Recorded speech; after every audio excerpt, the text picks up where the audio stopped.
just because you're able to reminisce being in this place again. Last year, obviously, this venue brought a lot of emotions for me, so I'm really happy to be back. Last I saw you was your fourth round exit in Indian Wells. You told us that you probably feel better the next day. How has it been? You look back at that first run, right, in Indian Wells. What was it like for you? You now put everything in perspective. How was that for you? Of course, super happy about it. Still a very positive week for me. I had amazing matches.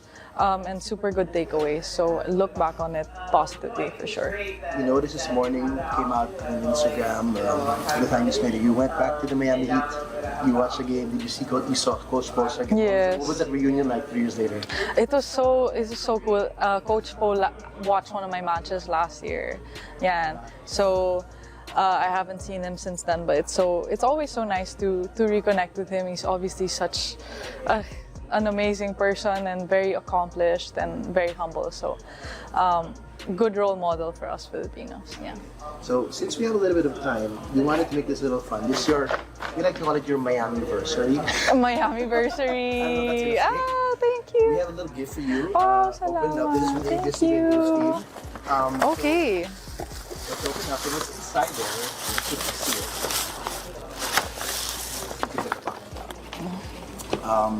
No. Baliktad. Baliktad. There you go. And if you could just grab them one by one. Okay. And tell me your first thoughts of that moment. Cute. These are Okay. different moments of the past year. Ay. From the top. These are from the top. Cute. Okay. And show us what that is. What is that? So, this is when I won my first WTA 125 trophy in Guadalajara with the sombrero. Very, very big highlight of last year. Okay.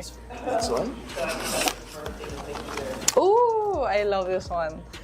This was in Rome when I played doubles with the one, the only Coco Gauff. An amazing experience for me. Super fun. And people think we weren't sure. she's just vibes. I shot my shot. I just DM'd her on Insta. Yes, DM. Okay. You go for it, guys. And you see, sometimes it works out. So yeah. Let's focus on that Coco Gauff connection, because it helps explain why Eala holds such a unique place in the sport compared to Aryna Sabalenka, and why this difference is creating the kind of discussion former players are now having on podcasts. When Eala decided she wanted to play doubles at the 2025 Italian Open in Rome, she didn't go through formal channels or wait for an introduction. She identified Gauff, world number 3, a 2-time Grand Slam champion, and one of the most recognizable athletes in tennis, and sent her a direct message. The idea was simple: let's play doubles in Rome. Gauff agreed. What followed was a partnership that worked naturally on court. Gauff even admitted she felt uncomfortable at the net, describing herself as a deer on ice, while Eala stepped in to support her. For a 2-time Grand Slam champion to describe a younger partner that way is significant. Gauff also called Eala the MVP of their doubles matches, and coming from a player of her level, that carries real meaning. But the bigger story isn't just the doubles success, it's the friendship behind it. In an interview with ABS-CBN News ahead of Miami Open, Eala described Gauff as a role model and an amazing person, highlighting the respect and connection they share beyond competition. Gauff, in return, has praised Eala for bringing a new audience into tennis, recognizing that her rise is changing who watches the sport and how large that audience is becoming. This is a friendship between two players on different levels of the rankings, yet they clearly see each other as equals in terms of impact. It's open, visible, and genuine, in interviews, on social media, and in how they speak about one another. Now compare that to Eala's connection with Sabalenka, which, at least publicly, doesn't really exist. They haven't partnered, they haven't been seen together off court, and there are no notable interviews where they've spoken about each other in personal terms. Their connection is purely competitive, two players who may meet in the same draw.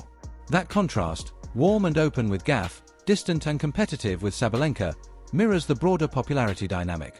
Gauff has openly supported Eala's rise, embracing the attention she brings to the sport rather than seeing it as competition. That attitude has strengthened Eala's place within the tennis community and added to the positive energy around her. Sabalenka's response has been quieter, not negative, not critical, but simply without visible enthusiasm. And that absence itself creates a contrast. When Sam Querrey raised on the Nothing Major podcast whether players might feel some level of jealousy toward Eala because of her massive crowd appeal despite a lower ranking, it highlighted how unusual this situation is.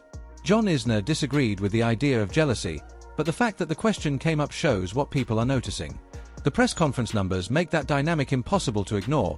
196,000 views for a player ranked 29th, compared to 9,000 for the world number 1 at the same tournament before any matches even started.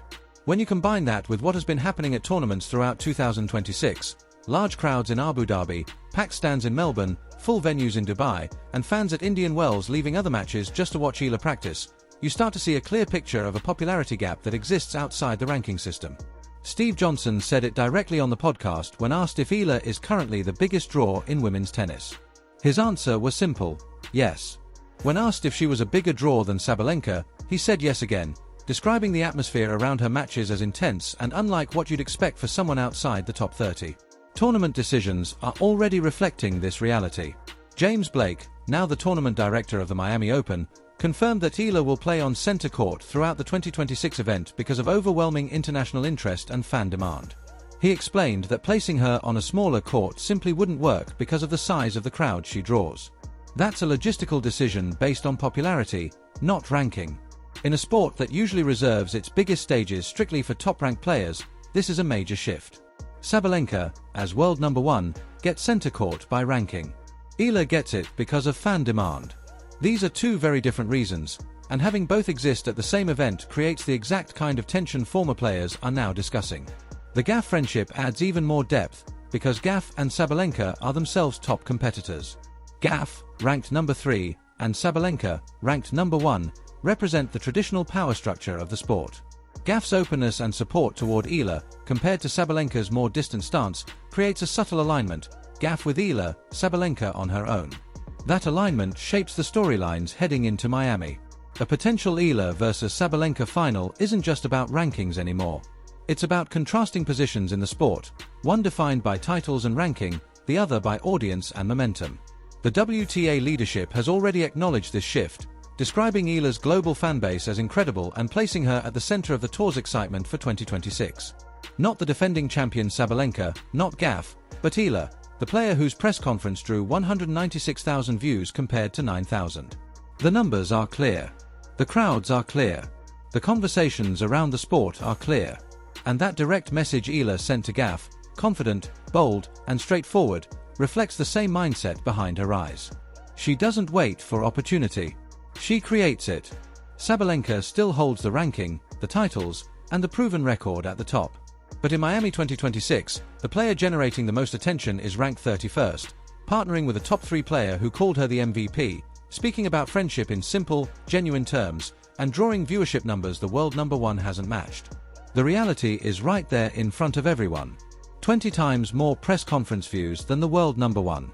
A strong connection with Coco Gauff built on mutual respect. Center court placement driven by fan demand, not ranking. Alex Eala is redefining what popularity in tennis looks like, and the numbers make it hard to argue otherwise. Hit the like button, subscribe for more, and share your Miami prediction in the comments. Alex, after a terrific year last year, how does it feel to be making your main draw debut at Melbourne? It feels great. I'm super excited. Coming in as a main draw player gives a different vibe, especially with the struggles I've had in the past coming here. So super excited and coming in full. Aryna Sabalenka is the world number 1. She has 4 Grand Slam titles. She is the defending Miami Open champion. By every official measure the sport uses to define success, she sits at the very top. And yet, somehow, a 20-year-old ranked 29th in the world has generated 20 times more press conference views than her. When the numbers were released, they were impossible to ignore. Drop a comment below. Do you think Alex Eala has already surpassed Sabalenka in global fan engagement, or is the ranking gap still too big to make that claim? Share exactly where you stand. Let's begin with the number that sparked this entire discussion, because it's the kind of stat that speaks for itself. At the 2026 Australian Open, Eala's pre-tournament press conference drew 196,000 views. Sabalenka's pre-tournament press conference at the same event reached around 9,000 views. Same tournament, same format, same purpose, a player sitting down to answer questions before competition. One is the world number 1, the defending champion, one of the most accomplished active players in women's tennis. The other is ranked 29th and had not yet won a WTA title. And still, the player ranked 29th attracted 20 times more views. That isn't a small difference. It's not something you can dismiss as an algorithm glitch or a technical issue. It's a clear reflection of how many people actively chose to watch content featuring each of these players before the tournament even began. And that gap tells a deeper story about where attention in women's tennis is truly focused, compared to where rankings suggest it should be. Sabalenka has achieved everything expected to draw mainstream attention. She has won 4 Grand Slams. She has held the world #1 ranking. She has won the Miami Open. For years, she has been one of the defining players at the top of the women's game. Her style is powerful and visually striking, the kind that creates highlight moments. Her forehand pushes opponents back, her serve has been rebuilt into one of the most effective weapons in the sport, and her backhand cross-court winner, which she struck 29 times in the Indian Wells final this year, shows her dominance. By traditional standards, Sabalenka should be the player casual fans search for, the press conference people line up to watch, the name leading viewership conversations. And yet, the spotlight has been taken over by a player who once messaged Coco Gauff directly to set up a doubles partnership.